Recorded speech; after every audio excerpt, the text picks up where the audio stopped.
Noon pong nag-require ang Supreme Court, Mr. President, tinanong po yung House of Representatives in connection with the two petitions filed by several parties before the Supreme Court.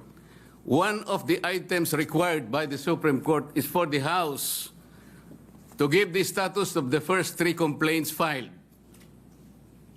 Ano po ang sagot ng House of Representatives? Yun daw pong unang tatlo, the one filed in December 2, December 4, and December 19 were all archived. Nasaan po sa rules ng House na yun pong mga impeachment complaints na ifa-file ay archive? Wala po. May counterpoint? Let's start with the real question. Bakit ba in-archive ng House yung first three impeachment complaints? Simple lang po. The House archived them because it already chose to initiate the fourth impeachment complaint over the other three. Ayon mismo sa official records ng Kamara, na-initiate muna ang ikaapat na complaint dahil kumpleto na ito sa endorsement ng mahigit 1/3 ng lahat ng miyembro ng House. Pinagbotohan ito sa plenaryo at agad na ipinadala sa Senado bago pa man in-archive yung tatlo. Sa madaling sabi, nangyari lang ang pag-archive ng tatlong impeachment complaints matapos ma-initiate at ma-transmit sa Senado yung ikaapat na complaint. Pero ang sabi ng Supreme Court, dahil in-archive ang tatlong complaints, iyon daw ang nag-trigger ng one-year bar rule, kaya hindi na dapat na-initiate ang fourth complaint even if it had the endorsement of more than 1/3 of the House. May misappreciation po na nangyari sa timeline. Ang totoong nauna ay ang pag-initiate ng fourth complaint, not the other three. Hence, it was actually the fourth impeachment complaint that triggered the one-year bar rule. Dahil na-trigger na ang one-year bar rule, naharangan na ang pag-initiate sa tatlong impeachment complaints. Kaya logical lang na i-terminate o i-archive ang mga iyon. Now, bakit i-refer pa sa Committee on Justice yung tatlong impeachment complaints kung initiated na at transmitted na sa Senado yung ikaapat na siya ring naging articles of impeachment? Doing that would itself violate the one-year bar rule. Baka may magtanong, hindi ba't mas naunang na-file yung tatlo? Dapat sila ang maunang ma-initiate? The answer is no. Under the Constitution, the House has the exclusive power and sole prerogative to initiate all impeachment cases. Ibig sabihin, may kapangyarihan silang pumili kung aling impeachment complaint ang tingin nila ay pinakamainam na ipadala sa Senado.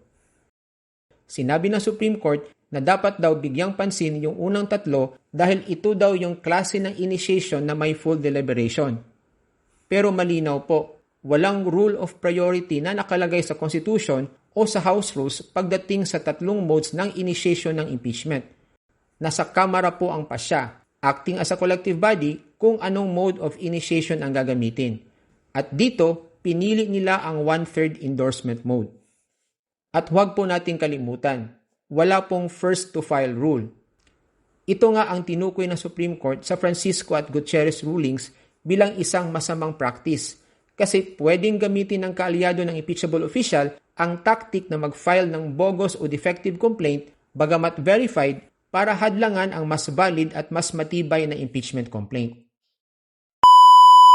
Pwede po bang ipakita yung slide na kung saan ay makikita natin ano po ba ang proseso kapag may nag-file na isang impeachment complaint? Ang sinasabi po sa Rule 2, Mr. President, Rule 2, Section 3, a verified complaint for impeachment by a member of the House or by any citizen upon a resolution or endorsement by any member thereof shall be filed with the office of the Secretary General and immediately referred to the Speaker. Bakit hindi po nasunod ang tuntunin na ito, Mr. Speaker? Kailan po ni-refer ng Secretary General sa opisina ng Speaker yung impeachment complaint dated December 2, 2024? Kailan po ni-refer ng Office of the Secretary General yung impeachment complaint na i-file noong December 4? Wala po silang sagot. Kailan po ni-refer ng Office of the Secretary General yung impeachment complaint that was received on December 19? Wala po silang sinasabi. Kapag titingnan po natin ang sagot ng Solicitor General in behalf of the House of Representatives, ang sabi po nila,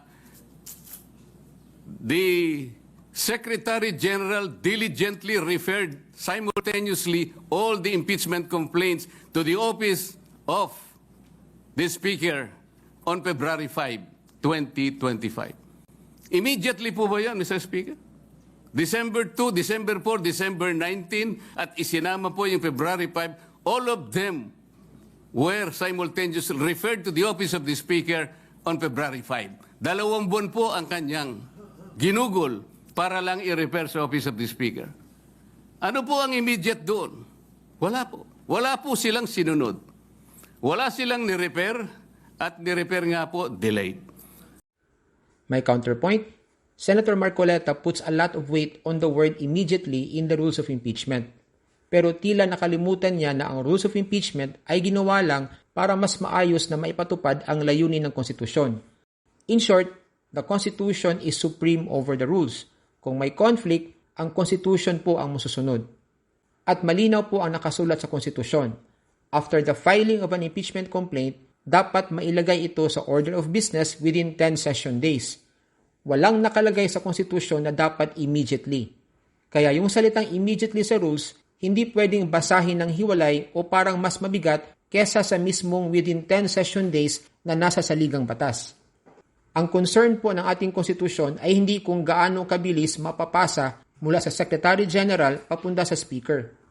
Ang mahalaga, ma-refer ito sa order of business within 10 session days mula nang ma-file ang complaint. Question: did the House comply with the 10 session day requirement? Yes. Naipasok po ito sa order of business ng House sa mismong ika-10th session day, February 5, 2025. Kaya yung sinasabi ni Senator Marcoleta na delay sa transmittal mula sa Secretary General papunta sa Speaker, wala pong epekto yon. It's inconsequential. Kasi kahit pa merong delay sa internal handling, nakasunod pa rin ang House sa 10 session day requirement ng ating konstitusyon. At eto ang nakalimutang banggitin ni Senator Marcoleta. Ang mismong Supreme Court decision na ipinagtatanggol niya doon sa pages 3 and 64, malinaw na inamin ng Supreme Court na sumunod ang House sa requirement na ito. So yan lang po ang part 1 sa ating counterpoints sa privilege speech ni Senator Marcoleta at abangan ang part 2. Doon na po sa next video. Maraming salamat and see you in my next video.